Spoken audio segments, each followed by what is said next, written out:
నమస్తే. Welcome to our channel. నేను సిరి.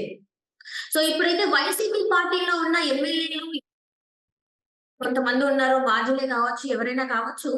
పక్క పార్టీల వైపు చూస్తున్నారు. ఇంకా వైసీపీకి గుడ్ బై అయితే చెప్తున్న పరిస్థితి. అందులో ప్రముఖంగా వినిపిస్తున్న పేరు విడుదల రజనీ గారి పేరైతే బాగా వినిపిస్తుంది.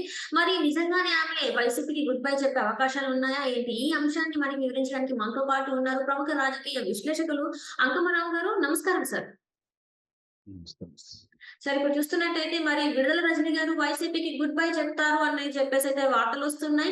మరి నిజంగానే ఆమె విడుదల రజనీ గారు వైసీపీకి గుడ్ బై చెప్తారా? లేకపోతే ఆ పార్టీలోనే కొనసాగే అవకాశం ఉందంటారు? అంటే ఇక్కడ సిరి గారు ఒకటి అర్థం చేసుకోవాలి. హ్మ్. అవినీతి చేసిన వాళ్ళు, అక్రమాలు చేసిన వాళ్ళు, భూదందాలు చేసిన వాళ్ళు, దోపిడీదారులకు మద్దతు తెలిపిన వాళ్ళు, అరాచకాలను ప్రోత్సహించిన వాళ్ళు ఈ ప్రభుత్వం వదిలిపెట్టదు. ఆ అధికారులను గాని, నాయకులను గాని అనేది సుస్పష్టం. రైట్. ఎర్ర పుస్తకం పట్టుకొని లోకేష్ బాబు గారు ఇలా చరిత్ర మొత్తం దాంట్లో నిక్షిప్తమై ఉంది. హ్మ్. ఒక్కొక్కళ్ళని ఒక్కొక్క పరంగా, శాఖాపరంగా, న్యాయపరంగా, చట్టపరంగా వాళ్ళ మీద చర్యలు తీసుకోవాలని చెప్పని త్రికరణ శుద్ధితో ఇప్పుడున్న ప్రభుత్వం ఉంది. ప్రజలు కూడా అదే కోరుకుంటున్నారు. ప్రజలు వీళ్ళకి ఇంతగా అధికారాన్ని ఇచ్చారు అంటే ఇలాంటి దోపిడీ చేసిన వాళ్ళందరికీ తగిన శిక్షలు వేస్తే తప్ప ప్రజలకు మనశ్శాంతి కూడా ఉండదు. అది కక్షపూరితంగా ఉండకుండా చట్టపరంగా, న్యాయపరంగా వాళ్ళకి శిక్షలు వేయించాలని ప్రజలు కోరుకుంటున్నారు. కాబట్టి ఎవరైతే అవినీతి కూపంలో కూరుకుపోయి ఉన్నవాళ్ళో, ఎవరైతే దీనికి ప్రోత్సహించారో వాళ్ళందరికీ ఓ రకమైనటువంటి భయం మొదలైంది. సహజంగానే తెలుగుదేశం పార్టీలో ప్రస్థానాన్ని మొదలుపెట్టి వైఎస్ఆర్సీపీ పార్టీలోకెళ్ళి శాసనసభ్యురాలై అలాగే మంత్రిగా కూడా కొనసాగినటువంటి విడుదల రజనీ గారు ఈరోజు చిలకలూరిపేట నుంచి గుంటూరు వచ్చి ఇక్కడ కూడా ఓడిపోవడం కూడా జరిగింది. హ్మ్. జరిగినప్పుడు ఆమె మీద ఉన్నటువంటి అభియోగాలు చాలా వచ్చినాయి. వాటినన్నిటిని బయటికి తీస్తారన్న భయం కొద్దీ రక్షణ కోసం ఎవరైతే రక్షిస్తారు అనే అభిప్రాయంతో గతంలో కొంతమందిని చూశాం కాబట్టి అధికార పార్టీలోకి వస్తే వాళ్ళకి ఏదన్నా మేలు జరుగుతుందనే భావంతో చాలా మంది నాయకులు ఉన్నారు.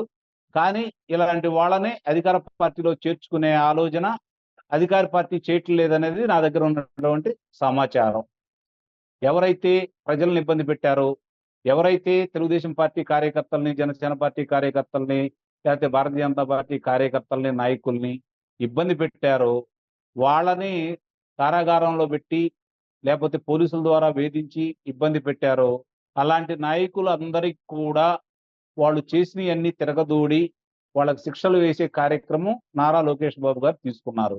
హ్మ్. కాబట్టి వీళ్ళకి భయం అనేది బాగా ప్రారంభమైంది.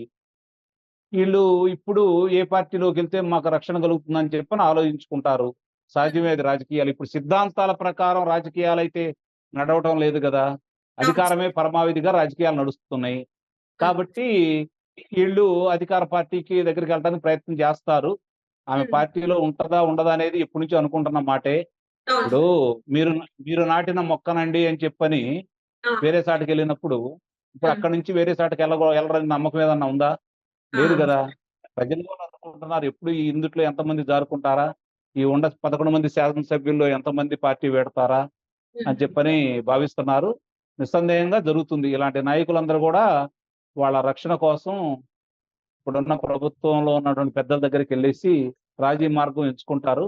కానీ నాకు హ్మ్. తెలిసినంత వరకు ఇలాంటి వాళ్ళని ఉపేక్షించకుండా శిక్షలు వేయాలనే గట్టి నిర్ణయంతోటి వాళ్ళు ఉండాలనైతే నాకున్నటువంటి సమాచారం. అంటే ఇక్కడ చూస్తున్నట్లయితే ఇప్పుడు పిల్లలు పరిస్థితి ఏంటంటారు సార్? ఏంటమ్మా? పరిస్థితి ఏంటంటారు సార్? ఎందుకంటే వాళ్ళు చేసిన ఎక్కడైతే 5 సంవత్సరాలు ఎలాంటి రాష్ట్రాలు చేశారు ప్రజలకి అధికంగా ఎలా చెల్లించారో మనం చూసాం. ఆఖరికి పోలింగ్ తర్వాత ఎలా చేశారో కూడా మనం చూసాం. మరి ఇప్పుడు వాళ్ళకి కోర్టు నుంచి అంటే ఆర్డర్ అయితే తెచ్చుకున్నారు. జూన్ 6 తారీఖు వరకైతే వాళ్ళకి ఎలాంటి అరెస్ట్ చేయొద్దన్నారు. కానీ ఇప్పుడు మరి వాళ్ళ మీద ఎలాంటి కేస్ అయినా ఫైల్ చేసే అవకాశం ఉందంటారా? లేదంటారా? అత్యాయత్నం కేసు ఒకటి పెట్టారు. హ్మ్. తర్వాత ఈవీఎంల ధ్వంసం కేసు అనేది ఒకటుంది. హ్మ్. అలాగే ఇంకా మాచర్లలో జరిగిన దోపిడీకి, మాచర్లలో జరిగినటువంటి హత్యలకి వీళ్ళ ప్రమేయం ఉందనేది ఇప్పటి వరకు ఉన్నటువంటి సమాచారం. హ్మ్. వాళ్ళందరూ కూడా వీళ్ళ మీద ఫిర్యాదు చేస్తే నిస్సందేహంగా దాన్ని పరిగణలోకి తీసుకొని వాళ్ళని అదుపులో తీసుకుంటారని అయితే నేను భావిస్తున్నాను. గత వైఎస్ఆర్సీపీ ప్రభుత్వం వాళ్ళు చేసినట్టుగా అర్ధరాత్రి ఇళ్లలోకి వెళ్ళి లేకపోతే గోడలు దూకి తలుపులు బద్దలు కొట్టేసి అనారోగ్యంగా ఉండే వాళ్ళని ఆభరణ తీసుకొచ్చే విధంగా చేస్తారని అయితే నేను భావించట్లేదు. కానీ వాళ్ళకు ముందుగా పార్టీ వన్ నోటీసులు ఇచ్చేసి వాళ్ళ సమాధానం విన్న తర్వాత సంతృప్తికరంగా లేనప్పుడు వాళ్ళని అదుపులో తీసుకుంటారు. వాళ్ళ మీద న్యాయస్థానంలో వాటిని నిరూపిస్తారు. ఎందుకంటే వీళ్ళ దగ్గర ఆధారాలు ఉన్నాయి. వీళ్ళు చేసినటువంటి దురాఘాతాలకి, దౌర్జన్యాలకి, మరి వాళ్ళు చేసినటువంటి హత్యలకు వాళ్ళ అన్యాయం చేయించిన హత్యలకు సంబంధించినటువంటికి స్పష్టమైన ఆధారాలు ఉన్నాయి. ఇప్పుడు చంద్రయ్య లాంటి వ్యక్తుల్ని చంపినప్పుడు ఎవరెవరు చంపారో స్పష్టంగా కళ్ళ ముందు వీడియోలు ఉన్నాయి కాబట్టి అలాంటి వాళ్ళందరినీ గుర్తించడం పెద్ద కష్టం కాదు కాబట్టి వాళ్ళందరికీ కూడా శిక్షలు పడతాయి. దానికి ప్రోత్సహించిన వీళ్ళకి ముఖ్యంగా వీళ్ళ మీద చాలా అభియోగాలు కూడా ఉన్నాయి. ఆ అభియోగాలకు సంబంధించి ఆధారాలు కూడా ఉన్నాయి కాబట్టి ఇప్పుడు వాళ్ళ మీద మీరు అన్నట్టు రౌడీ షీట్ ఓపెన్ చేస్తున్నారు. గతంలో వాళ్ళు చేసిన అకృత్యాలకి రేపొద్దున ఇంకొంచెం సాక్ష్యాధారాలతోటి వాళ్ళు చేసిన అక్రమాలని, అన్యాయాలను కూడా ప్రజల ముందు పెట్టి వాళ్ళ అభియోగాలు ఇవేని చెప్పి న్యాయస్థానాల్లో నిరూపించి తగిన శిక్షలు వేస్తారని అయితే నేను భావిస్తున్నాను. అంటే ఇంకా చాలా మంది అవకాశం ఉందంటారా? లేకపోతే వీళ్ళతో అంటే ఇది ఇప్పుడే ఇంకా జరగదు, ఇంకొంచెం టైం పట్టుద్ది వీళ్ళ మీద యాక్షన్ తీసుకునేది అనేది అంటారా? ఎట్లా ఎట్లా ఎంత సమయం పడుతుంది సార్? మరి ఇప్పుడు ప్రజలకు న్యాయం చేయాలంటే ఇక్కడ ఏంటంటే చాలా మంది ప్రజలు వాళ్ళ సొంత భూముల్ని కోల్పోయిన పరిస్థితి. సో మరి వాళ్ళందరికీ న్యాయం జరుగుద్ది అంటారా? నిస్సందేహంగా జరిగిద్దమ్మా. ఇప్పుడు గతంలో కొంతమంది వాళ్ళకి చేసినటువంటి కార్యక్రమాలకి సాక్షిభూతంగా కొంతమంది ఉన్నారు. ఆ జరిగినవన్నీ రేపొద్దున ధైర్యంగా ప్రజలు బయటకు వచ్చి 30,000 పైచిలుగుతోటి వాళ్ళని ఓడించారంటే వాళ్ళ మీద ఎంత అసమ్మతి ఉందో అర్థం చేసుకోవాలి. కాబట్టి వాళ్ళందరూ కూడా బయటకు వచ్చేసి వాళ్ళకి జరిగిన అన్యాయాన్ని, వాళ్ళ కళ్ళ ముందు జరిగినటువంటి ఉదంతాలని వాళ్ళు న్యాయస్థానాల ముందు, పోలీసుల ముందు కూడా చెప్పి వీళ్ళ యొక్క ఏమైతే వీళ్ళు తప్పులు చేశారో వాటికి సాక్ష్యాధారాలు అందజేస్తారని అయితే నేను భావిస్తున్నాను. సాక్ష్యాధారాలు అందజేసిన తర్వాత వాళ్ళు తప్పించుకోలేరు కదా. దానికి 1 నెల, 2 నెలల, 3 నెలల, 6 నెలలే వీళ్ళకి ఎక్కువ సమయం. ఎందుకంటే న్యాయస్థానాల్లో మాట్లాడుకుంటారు. వాళ్ళకి కింద న్యాయస్థానం నుంచి పై న్యాయస్థానానికి వెళ్తారు, హైకోర్టుకి వెళ్తారు, ఆ తర్వాత సుప్రీంకోర్టుకి వెళ్తారు. కాబట్టి వాళ్ళ దగ్గర ప్రస్తుతం విచ్చలవిడిగా సంపాదించిన ధనం కూడా ఉంది కాబట్టి వాళ్ళు సుప్రీంకోర్టు దాకా వెళ్తారు. అయినా సరే ఇప్పుడున్న ప్రభుత్వం వాళ్ళు ఎంత దూరం వెళ్ళినా సరే సాక్ష్యాలు బలంగా ఉన్నాయి కాబట్టి న్యాయస్థానం ముందు వాళ్ళ దోషులుగా నిలబెడతారు, శిక్షలు వేస్తారని అయితే నేనైతే గాఢంగా నమ్ముతున్నాను. అంటే ఇక్కడ చూస్తున్నట్టయితే ఈ అసైన్డ్ భూములు ఏవైతే ఉన్నాయో అవి కూడా కబ్జాకి గురయ్యాయి సార్. అండ్ ఇంకొంతమంది నేతలు కూడా కొంతమంది భూముల్ని కబ్జా చేశారు. వాళ్ళు కూడా ఏంటంటే ఇప్పుడిప్పుడే పోలీస్ స్టేషన్‌లోకి వెళ్లి కంప్లెయింట్ చేయడం జరుగుతుంది. వీళ్ళు మా భూములని కబ్జా చేశారు అని చెప్పేసి. మరి వాళ్ళ మీద వెంటనే యాక్షన్ తీసుకునే అవకాశం ఉందంటారా? ఉందండి, నిస్సందేహంగా ఉంది. ఎందుకంటే దళితులకు సంబంధించి 12,000 ఎకరాల భూముల్ని వీళ్ళు దోచుకున్నారు. వాళ్ళందరూ కూడా రేపు పొద్దున వచ్చి అది గత ప్రభుత్వం, కాంగ్రెస్ ప్రభుత్వం, చంద్రబాబు నాయుడు గారి ప్రభుత్వం అంటే తెలుగుదేశం ప్రభుత్వం ఇచ్చిన భూములను కూడా వీళ్ళు దౌర్జన్యంగా ఆక్రమించుకోవడం కూడా జరిగింది. అలాగే చాలా మందిని బెదిరించి, భయపెట్టి, అలవలసలవలకు వాళ్ళ దగ్గర నుంచి భూములు కొట్టేసి దౌర్జన్యంగా కొంత తీసుకొని అక్కడ ఉన్నటువంటి రెవెన్యూ అధికారుల్ని అడ్డం పెట్టుకొని వాళ్ళ భూములను కూడా వీళ్ళ పేరు మీద మార్పించుకొని చేయాల్సిన తతంగం, చేయాల్సిన దుర్మార్గాలన్నీ చేశారు వీళ్ళు. దానికి ఈ రోజు ప్రజా విలువ బయటకు వస్తా ఉంది. ధైర్యంగా బయటకు వస్తున్నారు. ఎవరెవరు ఏం చేస్తున్నారో చెబుతున్నారు కాబట్టి రేపు పొద్దున ఒకటే కోరుకుంటున్నారు వీళ్ళంతా.